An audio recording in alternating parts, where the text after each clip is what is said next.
अब बड़े बड़े शहरों में दाइयाँ, नर्सिंग और लेडी डॉक्टर सभी पैदा हो गई हैं, लेकिन देहातों में जच्चे खानों पर अभी तक भंगनियों का ही प्रभुत्व है और निकट भविष्य में इसमें कोई तब्दीली होने की आशा नहीं। बाबू महेश नाथ अपने गांव के जमींदार थे, शिक्षित थे और जच्चे खानों में सुधार की आवश्यकता को मानते थे, लेकिन इसमें जो बाधाएं थीं उन पर कैसे विजय पाते। कोई नर्स देहात में जाने पर राजी न हुई और बहुत कहने सुनने पर राजी भी हुई तो लंबा चौड़ा फीस मांगी कि बाबू साहब सिर झुकाकर चले आने के सिवा और कुछ न सूझा। लेडी डॉक्टर के पास जाने की उन्हें हिम्मत न पड़ी। उसकी फीस पूरी करने के लिए तो शायद बाबू साहब को अपनी आधी जायदाद बेचनी पड़ती। इसलिए जब तीनों कन्याओं के बाद वह चौथा लड़का पैदा हुआ तो फिर वही गूदड़ था, वही गूदड़ की बहू। बच्चे अक्सर रात को ही पैदा होते हैं।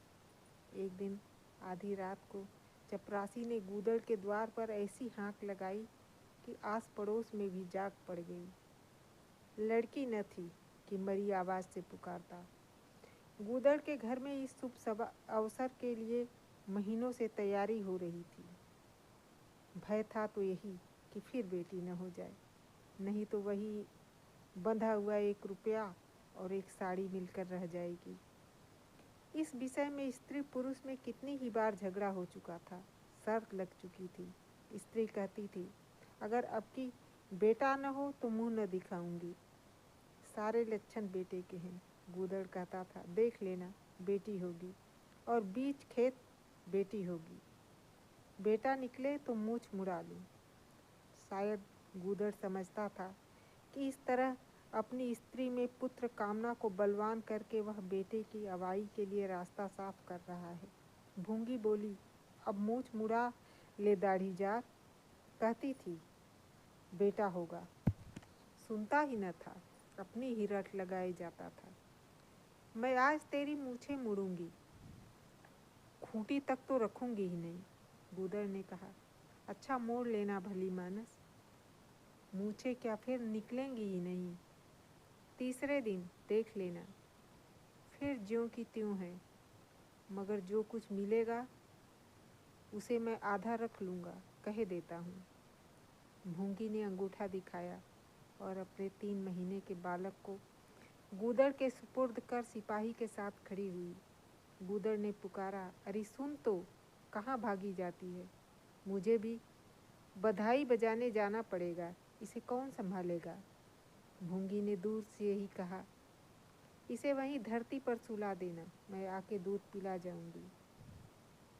महेश नाथ के यहाँ अब भी भूंगी की खूब खातिरदारियाँ होने लगी। सवेरे हरीरा मिलता, दोपहर को पूरियाँ और हलवा, तीसरे पहर को फिर और रात को फिर, और गूदड़ को भी भरपूर परोसा मिलता था। भूंगी अपने बच्चे को दिन रात में 1-2 बार से ज़्यादा न पिला सकती थी। उसके लिए ऊपर के दूध का प्रबंध था। भूंगी का दूध बाबू साहब का भाग्यवान बालक पीता था और यह सिलसिला 12वें दिन भी बंद न हुआ।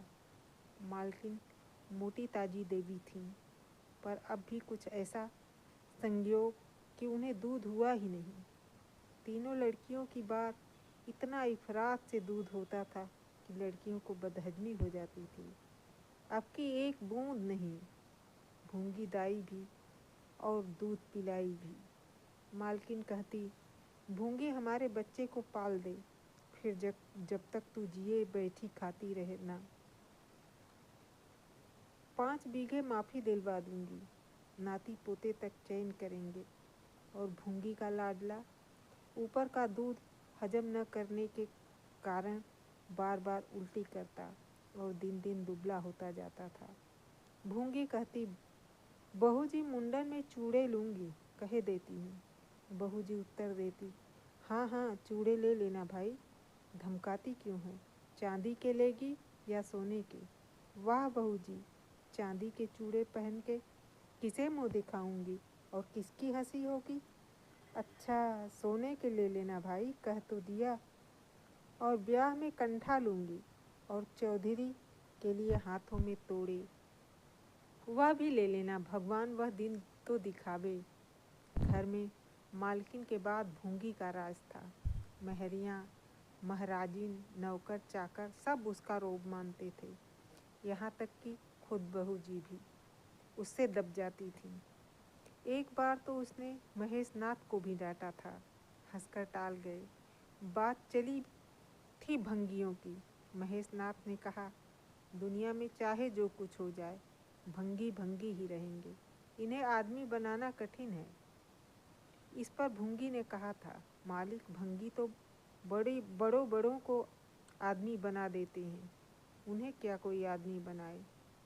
यह गुस्ताखी करके किसी दूसरे अवसर पर भला भूंगी के सिर के बाल बच सकते थे, लेकिन आज बाबू साहब ठठाकर हंसे और बोले, भूंगी बात बड़े पते की कहती है। भूंगी का शासनकाल साल भर से आगे न चल सका। देवताओं ने बालक के भंगिन का दूध पीने पर आपत्ति की। मोटे राम शास्त्री तो प्रायश्चित का प्रस्ताव कर बैठे। दूध तो छुड़ा दिया गया, लेकिन प्रायश्चित की बात हंसी में उड़ गई। महेश नाथ ने फटकार कर कहा, प्रायश्चित की खूब कही शास्त्री जी। कल तक उसी भंगिन का खून पीकर पला, अब उसमें छूत घुस गई। वाह रे आपका धर्म। शास्त्री जी शिखा फटकार कर बोले, यह सत्य है।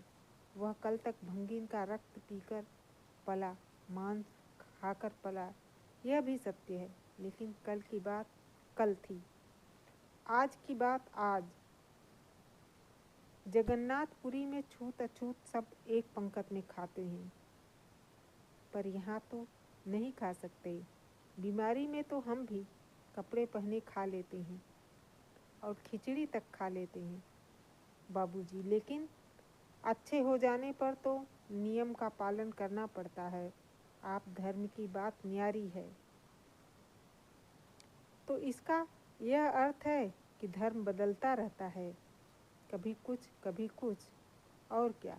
राजा का धर्म अलग, प्रजा का धर्म अलग, अमीर का धर्म अलग, गरीब का धर्म अलग। राजे महाराजे जो चाहें जो खाएं, जिसके साथ चाहें शादी ब्याह करें, उनके लिए कोई बंधन नहीं। समर्थ पुरुष है, बंधन तो मध्य वालों के लिए है। प्रायश्चित तो न हुआ, लेकिन भूंगी को गद्दी से उतरना पड़ा। हाँ, दान दक्षिणा इतनी मिली कि वह अकेले ले न जा सकी, और सोने के चूड़े भी मिले। एक की जगह दो नई सुंदर साड़ियाँ, मामूली नैनसुख की नहीं, जैसी लड़कियों की बार मिली थी। इस साल प्लेग ने जोर बांधा और गूदड़ पहले ही चपेट में आ गया।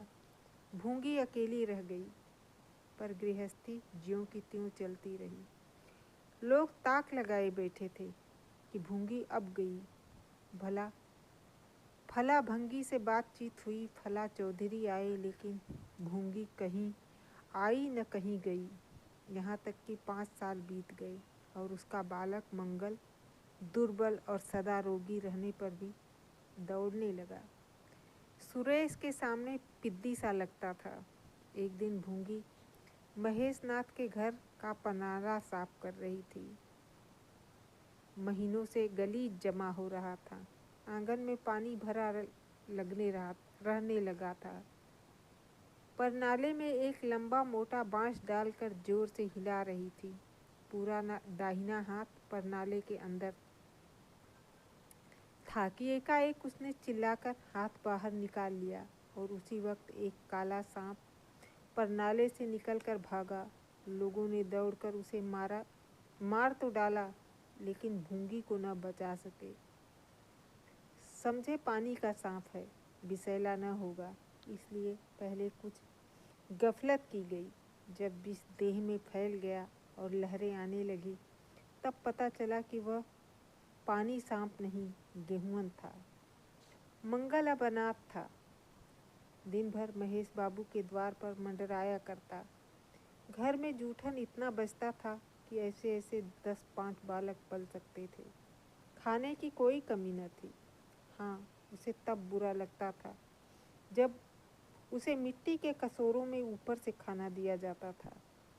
सब लोग अच्छे अच्छे बर्तनों में खाते हैं, उसके लिए मिट्टी के कटोरे।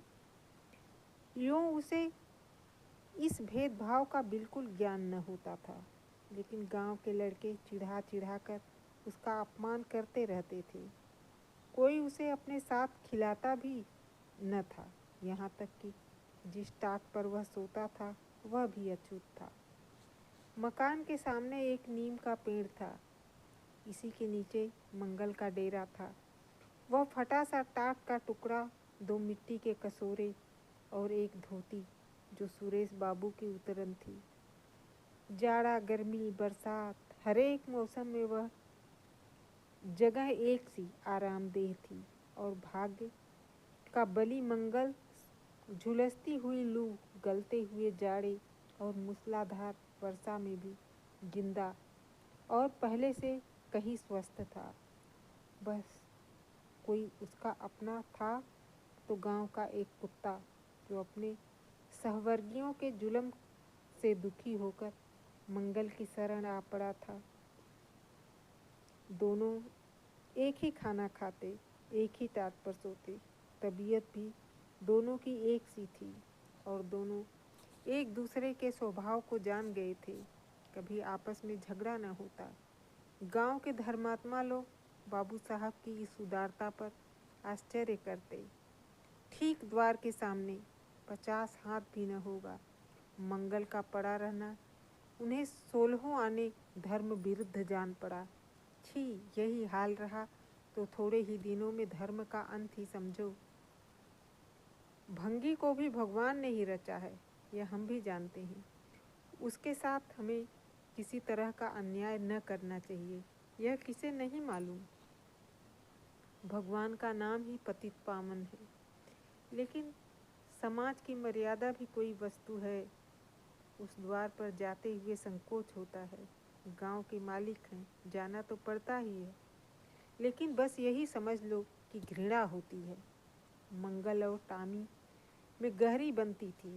मंगल कहता, देखो भाई टॉमी, जरा और खिसक कर सो, आखिर मैं कहाँ लेटूं?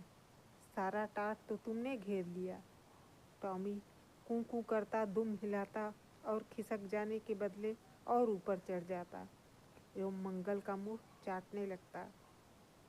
शाम को वह एक बार रोज अपना घर देखने और थोड़ी देर रोने जाता। पहले साल फूस का छप्पर गिर पड़ा, दूसरे साल एक दीवार गिरी और केवल आधी आधी दीवारें खड़ी थीं, जिनका ऊपरी भाग नोकदार हो गया था। यही उसे स्नेह की संपत्ति मिली थी। वही स्मृति, वही आकर्षण, वही प्यार उसे एक बार उस उजड़ में खींच ले जाती थी और टॉमी सदैव उसके साथ होता था। मंगल नोकदार दीवार पर बैठ जाता और जीवन के बीते और आने वाले स्वप्न देखने लगता और टॉमी बार बार उछलकर उसकी गोद में बैठने की असफल चेष्टा करता। एक दिन कई लड़के खेल रहे थे। मंगल भी पहुंचकर दूर खड़ा हो गया। या तो सुरेश को उस पर दया आई या खेलने वालों की जोड़ी पूरी न थी, कह नहीं सकते। जो कुछ भी हो, तजवीज़ की कि आज मंगल को भी खेल में शरीक कर लिया जाए। यहाँ कौन देखने आता है? क्यों रे मंगल, खेलेगा? मंगल बोला, ना भैया, कहीं मालिक देख लें तो मेरी चमड़ी उधेड़ दी जाए। तुम्हें तुम्हें क्या, तुम तो अलग हो जाओगे। सुरेश ने कहा, तो यहाँ कौन आता है देखने? चल हम लोग सवार सवार खेलेंगे। तू घोड़ा बनेगा, हम लोग तेरे ऊपर सवारी करके दौड़ाएंगे। मंगल ने शंका की, मैं बराबर घोड़ा ही रहूँगा कि सवारी भी करूँगा, यह बता दो। यह प्रश्न टेढ़ा था, किसी ने इस पर विचार न किया। सुरेश ने विचार करके कहा, तुझे कौन अपनी पीठ पर बिठाएगा? सोच, आखिर तू भंगी है कि नहीं? मंगल भी कड़ा हो गया, बोला, मैं कब कहता हूँ कि मैं भंगी नहीं हूँ, लेकिन तुम्हें मेरी ही माँ ने दूध पिलाकर पाला है। जब तक मुझे भी सवारी करने को न मिलेगी मैं घोड़ा न बनूंगा। तुम लोग बड़े चढ़ड़ हो, आप तो मज़े से सवारी करोगे और मैं घोड़ा ही बना रहूँगा। सुरेश ने डांट कर कहा, तुझे घोड़ा बनना पड़ेगा। और मंगल को पकड़ने दौड़ा। मंगल भागा, सुरेश ने दौड़ाया। मंगल ने कदम और तेज किए, सुरेश ने भी जोर लगाया, मगर वह बहुत खा खा कर थुलथुल हो गया था और दौड़ने में उसकी सांसें फूलने लगती थी। आखिर उसने रुक कर कहा, आकर घोड़ा बनो मंगल, नहीं तो कभी पा जाऊंगा तो बुरी तरह पीटूंगा। तुम्हें भी घोड़ा बनना पड़ेगा। अच्छा, हम भी बन जाएंगे। तुम पीछे से निकल जाओगे, पहले तुम घोड़ा बन जाओ, मैं सवारी कर लूँ, फिर मैं बनूंगा। सुरेश सचमुच चकमा देना चाहता था। मंगल का यह मुतालबा सुनकर साथियों से बोला, देखते हो इसकी बदमाशी, भंगी है ना। तीनों ने मंगल को घेर लिया और उसे जबरदस्ती घोड़ा बना दिया। सुरेश ने चटपट उसकी पीठ पर आसन जमा लिया और टिक टिक करके बोला, चल घोड़े चल। मंगल कुछ देर तक तो चला, लेकिन उस बोझ से उसकी कमर टूटी जाती थी। उसने धीरे से पीठ सिकोड़ी और सुरेश की रान के नीचे से सरक गया। सुरेश महोदय लद से गिर पड़े और भोंपू बजाने लगे। माँ ने सुना, सुरेश कहीं रो रहा है। सुरेश कहीं रोए तो उनके तेज कानों में जरूर भनक पड़ जाती थी और उसका रोना भी बिल्कुल निराला होता था, जैसे छोटी लाइन के इंजन की आवाज़। महरी से बोली, देख तो सुरेश कहीं रो रहा है, पूछ तो किसने मारा है। इतने में सुरेश खुद आंखें मलता हुआ आया। उसे जब रोने का अवसर मिलता था तो माँ के पास फरियाद लेकर जरूर आता था। माँ मिठाई या मेवे देकर आंसू पोंछ देती थी। आप थे तो 8 साल के, मगर थे बिल्कुल गावदी, हद से ज़्यादा प्यारा। हद से ज़्यादा प्यार ने उसकी बुद्धि के साथ वही किया था जो हद से ज़्यादा भोजन ने उसकी देह के साथ। माँ ने पूछा, क्यों रोता है सुरेश, किसने मारा। सुरेश ने रो कर कहा, मंगल ने छू दिया। माँ को विश्वास न आया। मंगल इतना निरीह था कि उसमें किसी तरह की शरारत की शंका न होती थी, लेकिन जब सुरेश कसमें खाने लगा तो विश्वास करना लाजिम हो गया। मंगल को बुला कर डांटा, क्यों रे मंगल, अब तुझे बदमाशी सूझने लगी। मैंने तुझसे कहा था सुरेश को कभी मत छूना, याद है कि नहीं, बोल। मंगल ने दबी आवाज़ से कहा, याद क्यों नहीं। तो फिर तूने उसे क्यों छुआ। मैंने नहीं छुआ। तूने नहीं छुआ तो वह रोता क्यों था। गिर पड़े, इससे रोने लगे। चोरी और सीना जोरी। देवी जी दांत पीस कर रह गई। मारती तो उसी दम स्नान करना पड़ता, छड़ी तो हाथ में लेनी पड़ती और छूत का विद्युत प्रवाह इस छड़ी के रास्ते उनकी देह में प्रवेश हो जाता। इसलिए जहाँ तक गालियाँ दे सकी दिया और हुक्म भी दिया कि अभी अभी यहाँ से निकल जा। फिर जो इस द्वार पर तेरी सूरत नजर आई तो खून ही पी जाऊंगी। मुफ्त की रोटियां खाकर शरारत सूझती है।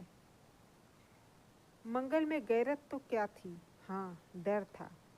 चुपके से अपने सकोरे उठाए, टाट का टुकड़ा बगल में दबाया, धोती कंधे पर रखी और रोता हुआ वहाँ से चल पड़ा। अब वह यहाँ कभी न आएगा। यही तो होगा कि भूखों मर जाएगा, क्या हरज है। इस तरह जीने से फायदा ही क्या। गांव में उसके लिए और कहाँ ठिकाना था। भंगी को कौन पनाह देता। उसी खंडहर की ओर चला जहाँ भले दिनों की स्मृतियाँ उसके आंसू पोंछ सकती थी, और खूब फूट फूट कर रोया। उसी क्षण टॉमी भी उसे ढूंढता हुआ पहुंचा और दोनों फिर अपनी व्यथा भूल गए। लेकिन ज्यों-ज्यों दिन का प्रकाश क्षीण होता जाता, मंगल की ग्लानि भी क्षीण होती जाती थी। बचपन को बेचैन करने वाली भूख देह का रक्त पी पी कर और भी बलवान हो जाती थी। आंखें बार बार कसोरों की ओर उठ जाती। वहाँ अब तक सुरेश की जूठी मिठाइयाँ मिल गई होती। यहाँ क्या धूल फाके। उसने टॉमी से सलाह की, खाओगे क्या टॉमी? मैं तो भूखा लेटा रहूँगा, टॉमी ने कूं कूं करके शायद कहा। इस तरह का अपमान तो जिंदगी भर सहना है। यो हिम्मत हारोगे तो कैसे काम चलेगा? मुझे देखो न, कभी किसी ने डंडा मारा, चिल्ला उठा, फिर जरा देर बाद दुम हिलाता हुआ उसके पास जा पहुँचता हूँ। हम तुम दोनों इसीलिए बने हैं। मंगल ने कहा, तो तुम जाओ, जो कुछ मिले खा लो, मेरी परवाह न करो। टॉमी ने अपनी स्वान भाषा में कहा, अकेले नहीं जाता, तुम्हें साथ लेकर चलूँगा। मैं नहीं जाता तो मैं भी नहीं जाता। भूखों मर जाओगे तो तुम क्या जीते रहोगे? मेरा कौन बैठा है जो रोएगा? यहाँ भी वही हाल है भाई। कुआर में जिस कुतिया से प्रेम किया था उसने बेवफाई की और अब कल्लू के साथ है। खैरियत यही हुई कि अपने बच्चे लेती गई, नहीं तो मेरी जान गाढ़े में पड़ जाती। 5-5 बच्चों को कौन पालता? एक क्षण के बाद भूख ने एक दूसरी युक्ति सोच निकाली। मालकिन हमें खोज रही होंगी क्या टॉमी? और क्या, बाबूजी और सुरेश खा चुके होंगे। कहार ने उनकी थाली से जूठन निकाल दिया होगा और हमें पुकार रहा होगा। बाबूजी और सुरेश दोनों की थालियों में घी खूब रहता है और वह मीठी मीठी चीज़, हाँ मलाई, सब का सब घूरे पर डाल दिया जाएगा। देखें, हमें खोजने कोई आता है। खोजने कौन आएगा? क्या कोई पुरोहित हो? एक बार मंगल मंगल होगा और बस थाली पर नाले में उड़ेल दी जाएगी। अच्छा तो चलें, मगर मैं छिपा रहूँगा। अगर किसी ने मेरा नाम लेकर न पुकारा तो मैं लौट आऊँगा, यह समझ लो। दोनों वहाँ से निकले और आकर महेशनाथ के द्वार पर अंधेरे में दुबक कर खड़े हो गए। मगर टॉमी को सब्र कहाँ। वह धीरे से अंदर घुस गया। देखा कि महेशनाथ और सुरेश थाली पर बैठ गए हैं। डर रहा था कि कोई डंडा न मार दे। नौकरों में बातचीत हो रही थी। एक ने कहा, आज मंगलवा नहीं दिखाई देता, मालकिन ने डांटा था, इससे भागा है शायद। दूसरे ने जवाब दिया, अच्छा हुआ निकाल दिया, सवेरे सवेरे भंगी का मुंह देखना पड़ता था। मंगल और अंधेरे में खिसक गया। आशा गहरे जल में डूब गई। महेशनाथ थाली से उठ गए। नौकर हाथ धुला रहा था। अब हुक्का पिएंगे और सोएंगे। सुरेश अपनी माँ के पास बैठा कोई कहानी सुनता सो जाएगा। गरीब मंगल की किसे चिंता है? इतनी देर हो गई, किसी ने भूल से भी न पुकारा। कुछ देर तक वह निराश सा वहाँ खड़ा रहा, फिर एक लंबी सांस खींचकर जाना ही चाहता था कि कहार पत्तल में थाली का जूठन ले जाता नजर आया। मंगल अंधेरे से निकलकर प्रकाश में आ गया। अब मन को कैसे रोके? कहार ने कहा, अरे तू यहाँ था, हमने समझा कि कहीं चला गया। ले खा ले, मैं फेंकने ले जा रहा था। मंगल ने दीनता से कहा, मैं तो बड़ी देर से यहाँ खड़ा था, तो बोला क्यों नहीं? मारे डर के। अच्छा ले खा ले। उसने पत्तल को ऊपर उठाकर मंगल के फैले हुए हाथों में डाल दिया। मंगल ने उसकी ओर ऐसी आंखों से देखा जिसमें दीन कृतज्ञता भरी हुई थी। टॉमी भी अंदर से निकल आया। दोनों वहीं नीम के नीचे पत्तल में खाने लगे। मंगल ने एक हाथ से टॉमी का सिर सहलाकर कहा, देखा, पेट की आग ऐसी होती है। यह लात की मारी हुई रोटियां भी न मिलती तो क्या करते? टॉमी ने दुम हिला दी। सुरेश को अम्मा ने पाला था। टॉमी ने फिर दुम हिलाई। लोग कहते हैं दूध का दाम कोई नहीं चुका सकता, और मुझे दूध का यह दाम मिल रहा है। टॉमी ने फिर दुम हिलाई।